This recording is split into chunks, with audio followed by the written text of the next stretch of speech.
अन्यायपूर्वक, अधर्मपूर्वक, अज्ञानपूर्वक किसी को भी पीड़ा नहीं पहुंचा सकते।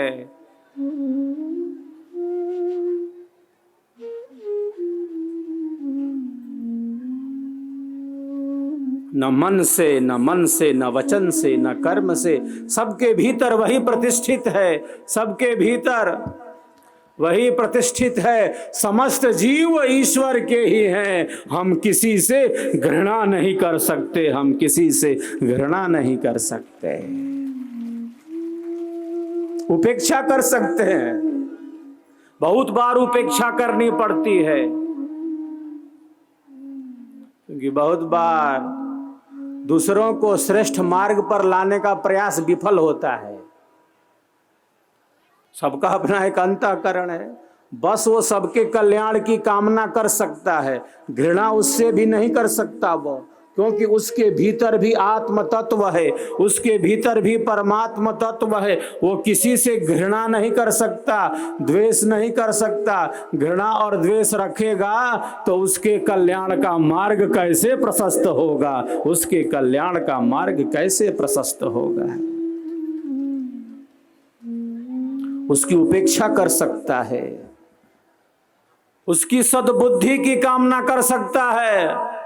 कई बार बहुतों को श्रेष्ठ मार्ग में, सन्मार्ग में लाने का प्रयास विफल हो जाता है, क्योंकि उनके अंतःकरण की ऐसी स्थिति है, उनके विचारों की ऐसी स्थिति है। वहां है तो है वहां।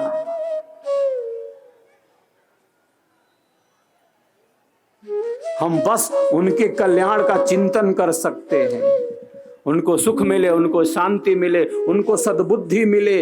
हम ऐसा चिंतन कर सकते हैं। हम उनसे भी घृणा नहीं कर सकते।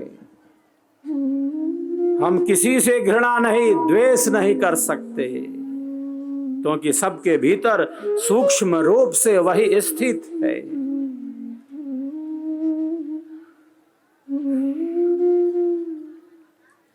धर्मपूर्वक, अज्ञानपूर्वक, अन्यायपूर्वक किसी को भी प्रताड़ित नहीं कर सकते, किसी को दुख नहीं पहुंचा सकते। न्यायपूर्वक, धर्मपूर्वक दंड का विधान है, जो मात्र आवश्यक नहीं, अनिवार्य है।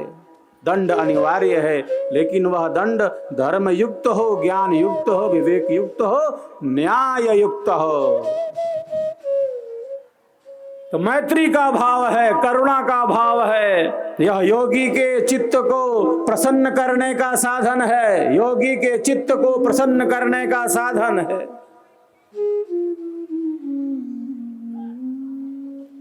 दुखी को और दुखी नहीं बना सकते, दुखी को और दुखी नहीं बना सकते,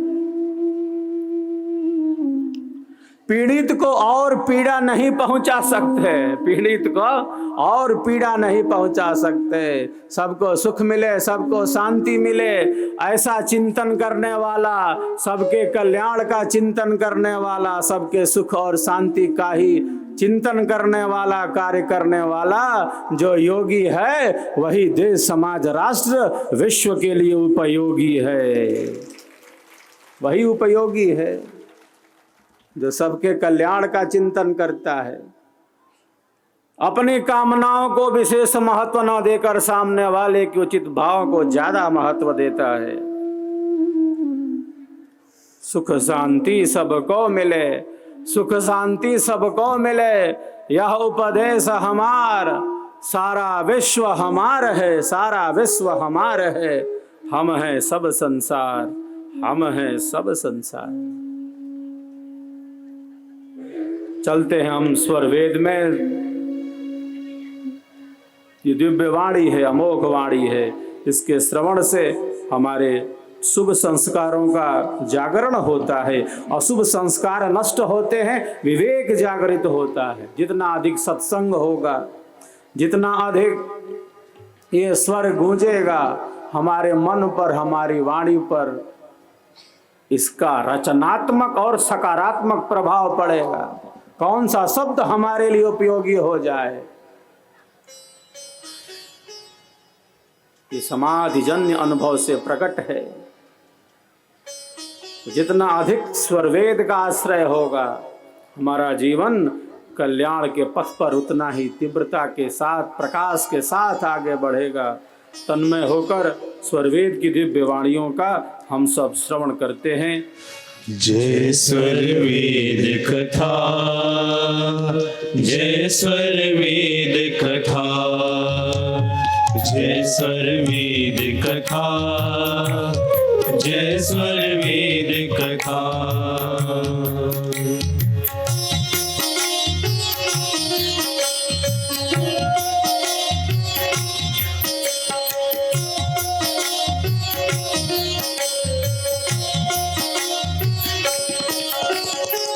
श्रवण नयन मन बयान में बसत निरंतर पीर। श्रवण नयन मन बयान में बसत निरंतर पीर। वीरहीन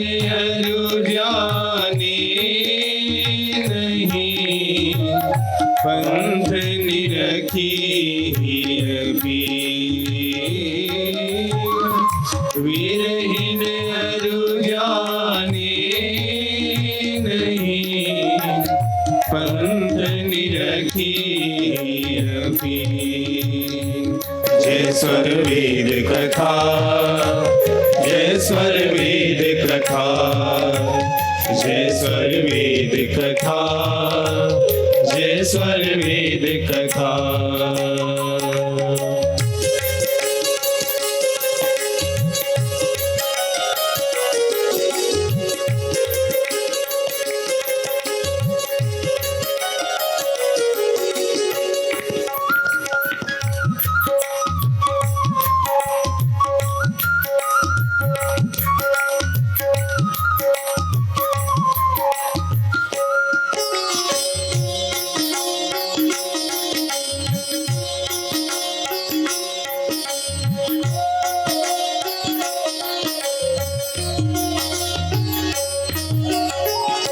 इंद्रिय मन रजू बुद्धि सारे थी जान। इंद्रिय मन रजू बुद्धि सारे थी जान। आत्मरति रथ देह है त्रिगुण भाव पथ ज्ञान।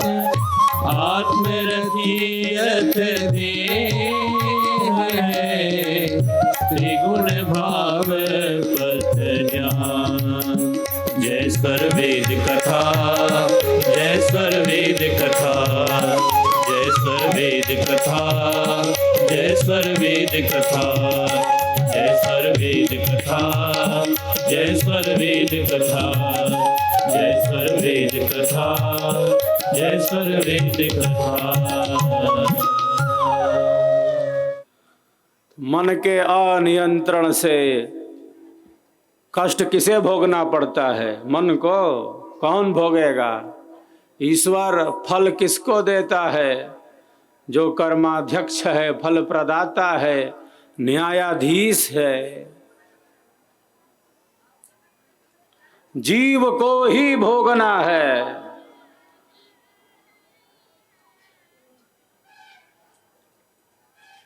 इससे तो बच नहीं सकते कि मन ने ऐसा किया, बुद्धि का निर्णय बिगड़ गया। ये कह तो, यह कहकर तो बच नहीं सकते। मन ने जैसा विचार किया, बुद्धि ने भी वैसा निर्णय दे दिया। हाँ ठीक है। मन से हम मनन करते हैं, मन से हम मनन करते हैं। बुद्धि हमारी उसका विवेचन करती, उसकी विवेचना करती है। विवेचना की शक्ति बुद्धि के पास है।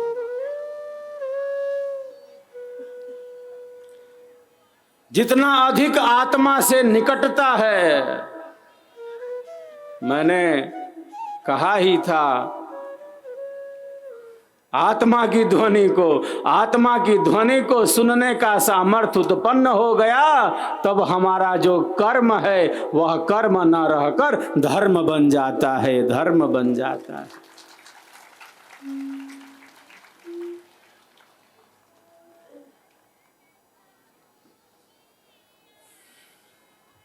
मन लगाम है, मन लगाम है। बुद्धि सारथी है, लगाम पर नियंत्रण करने वाली है। शरीर रथ है, शरीर रथ है। कौन चला रहा है इस रथ को? रथी चला रहे हैं। कौन चला रहा है? रथी है। आत्मानं रथिनं विद्धि, शरीरम शरीरम रथमेव तु, बुद्धिम तु सारथिं विद्धि, मनः प्रग्रहमेव च। इंद्रियाणि हयानाहुर विषयास्तेषु गोचरान्, आत्मेन्द्रिय मनोयुक्तम भोक्ते त्याहुर मनीषिणः।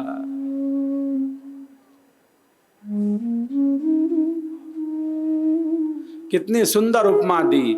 कहा कि शरीर रथ है, इतना सर्वसाधन संपन्न ये सुंदर शरीर है, इसको कहा कि रथ है, ये रथ सर्वसाधन संपन्न।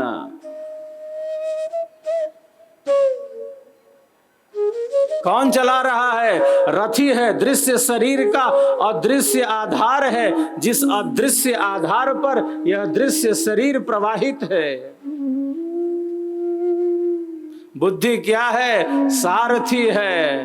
मन क्या है? लगाम है। इंद्रिय गण घोड़ों के समान है। जैसे रथ में घोड़े लगे हैं, रथ में घोड़े लगे हैं, रथ को खींचे लिए जा रहे हैं, उसी प्रकार हमारे शरीर में इंद्रियां हैं जो शरीर रूपी रथ को आगे बढ़ाती जा रही हैं, आगे बढ़ाती जा रही। लगाम पर नियंत्रण न रहा तो ये बलवान घोड़े तो गड्ढे में भी ले जाकर गिरा देंगे। लगाम पर नियंत्रण नहीं रहा तो ये बलवान घोड़े तो गड्ढे में भी ले जाकर गिरा देंगे। तो कष्ट कौन भोगेगा? मन के अनियंत्रण से, मन के असंयम से, बुद्धि के अनुचित निर्णय से कौन भोगेगा? मन, बुद्धि। किसको भोगना है? आत्मा को, जीव को भोगना है। उसे ही कष्ट मिलेगा, क्योंकि इस रथ पर वो सवार है, रथी है, स्वामी है। इंद्रिय अश्व और मन रज्जु, इंद्रिय अश्व और मन रज्जु, बुद्धि सारथी जान, आत्मरथी रथ देह है, त्रिगुण भाव पथ ज्ञान। तो मन वचन और कर्म से, मन वचन और कर्म से सदैव हम श्रेष्ठता, सुचिता, पवित्रता के पथ पर आगे बढ़ते रहें।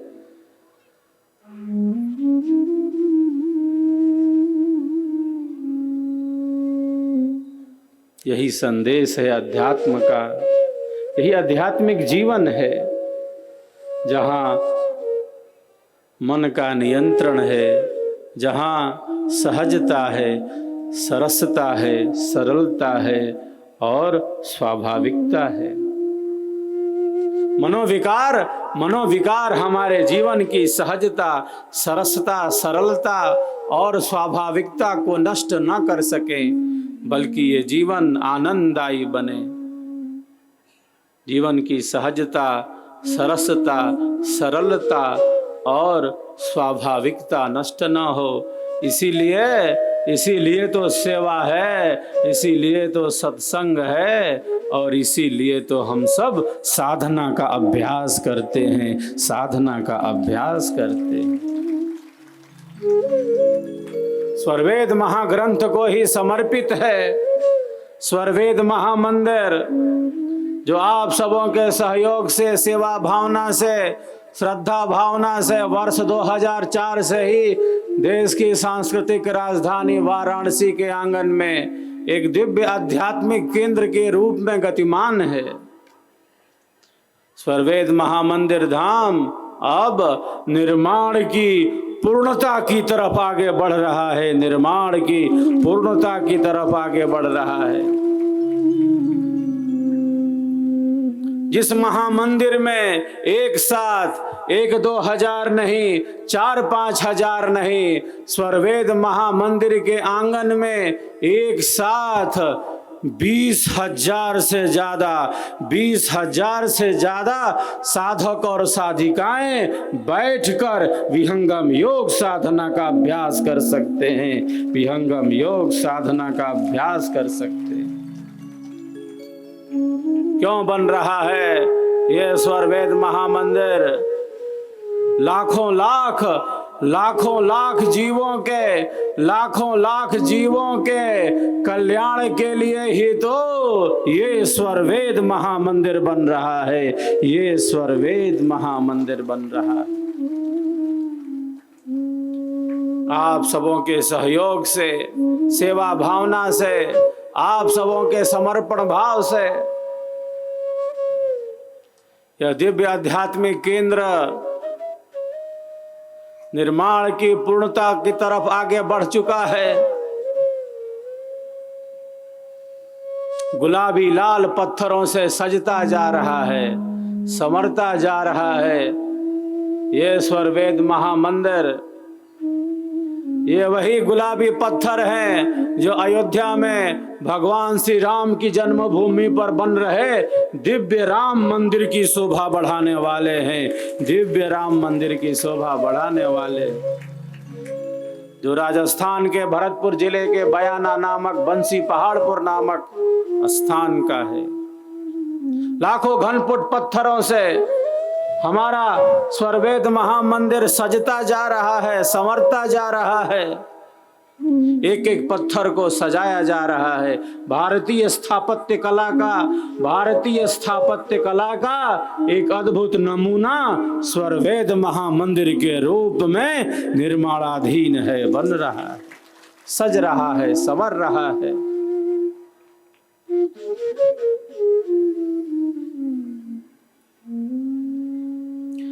इसी महामंदिर के प्रांगण में हम सबों के परमाराध्य लाखों लाख जीवों को मुक्ति धाम में पहुंचाने का अमर संकल्प लेने वाले अमर हिमालय योगी अनंत श्री सद्गुरु सदाफल देव जी भगवान की दिव्य भव्य प्रतिमा, जो लगभग 135 फीट से भी ऊंची दिव्य भव्य प्रतिमा होगी, स्टैच्यू ऑफ स्पिरिचुअलिटी, आध्यात्मिकता की मूर्ति का निर्माण हम सबको मिलकर करना है, हम सबको मिलकर करना है। आध्यात्मिकता की मूर्ति, अध्यात्म की आकृति हमें दिखती है, अध्यात्म की संपूर्ण आकृति दिखती है, तो हम सब विहंगम योगियों को अपने परमाराध्य सद्गुरु सदाफल देव जी भगवान के रूप में दिखती है, उनके रूप में दिखती है। आध्यात्मिकता की मूर्ति का निर्माण, गुरुमूर्ति गति चंद्रमा, गुरुमूर्ति गति चंद्रमा, सेवक नयन चकोर, पलक पलक पलक पलक निरखत रहे गुरुमूर्ति की ओर, गुरुमूर्ति की ओर। जो मूर्ति है वह शिष्य के कल्याण की ही मूर्ति है।